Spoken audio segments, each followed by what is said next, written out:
baik, tidak sanggup, tidak bisa dengan orang tua. Di bulan yang kedua, si ibu kembali telepon anaknya. Assalamualaikum, nak. Dijawab sama anaknya, waalaikumsalam. Nah, sudah 2 bulan kau tidak menemui ibu. Apakah engkau tidak kangen dengan ibu ini, nak? Ibu mendengar engkau telah membeli satu unit rumah yang sangat luas dan bagus. Apakah betul?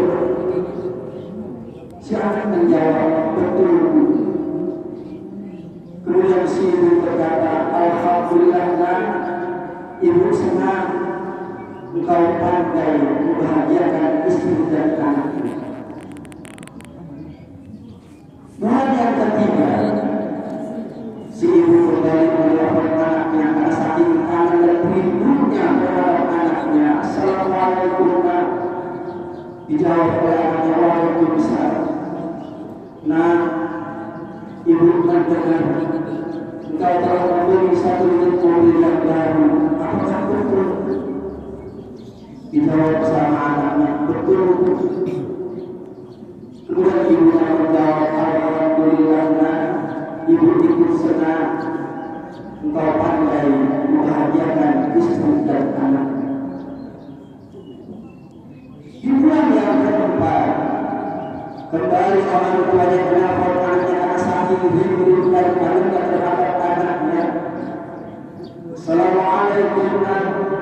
Waalaikumsalam, ibu. Nah, sudah 4 bulan engkau tidak menengok ibu. Apakah engkau tidak kangen dengan ibu ini, nak? Nah, ibu mendengar teman-temanku bahwa engkau telah membeli 1 ekor anak anjing seharga 40 juta rupiah yang didatangkan dari Belanda. Apakah betul, nak? Si anak menjawab, betul, ibu. Nah, dengarkan pesan ibu yang terakhir kalinya. Apa kata ibunya? Demi Allah, nak. Dengarkan pesan ibu untuk yang terakhir kalinya. Engkau membeli 1 ekor anjing seharga 40 juta rupiah. Engkau buatkan kandang yang paling bagus engkau tahu depan rumahmu. Engkau jaga anjingmu pagi, siang, dan sore. Engkau mandikan anjingmu pagi, siang, dan sore. Engkau kasih makan anjingmu pagi, siang, dan sore. Demi Allah, kan? Demi Allah.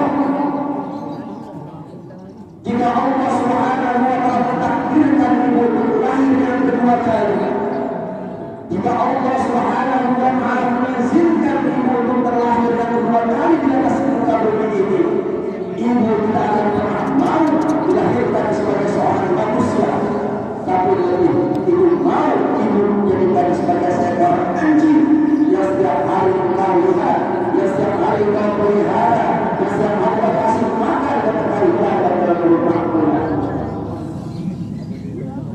Orang tua kita tidak butuh harta kita, ayah ibu kita tidak butuh uang kita, ayah ibu kita tidak tahu pangkat dan jabatan yang kita miliki, ayah ibu kita tidak mau tahu seberapa banyak penghasilan yang kita dapatkan. Yang mereka tahu adalah kita anaknya. Dalam diri kita mengalir darah ibu dan bapak kita. Bagaimana tidak rindu dengan orang tua kita, bapak dan ibu kita? Hari ini kita bisa hidup mewah,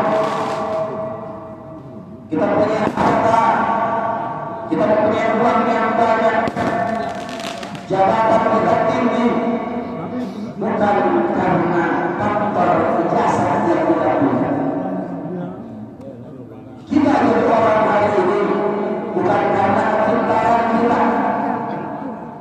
Kita jadi orang hari ini bukan karena otak kita.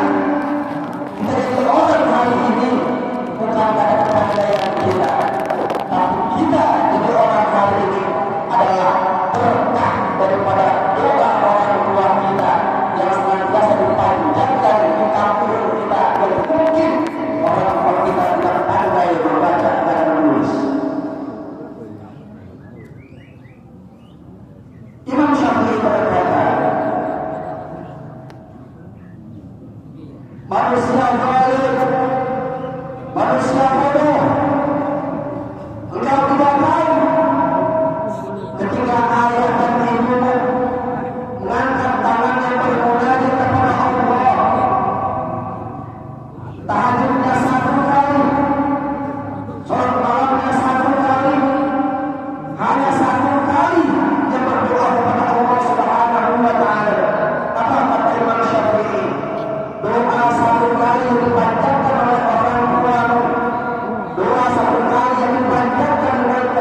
datangi orang tua kita, cium kedua tangan kita, bahkan bersujud pada kedua orang tua kita, mohon ampun, mohon ridho dan mohon keberkahannya bagi orang tua kita.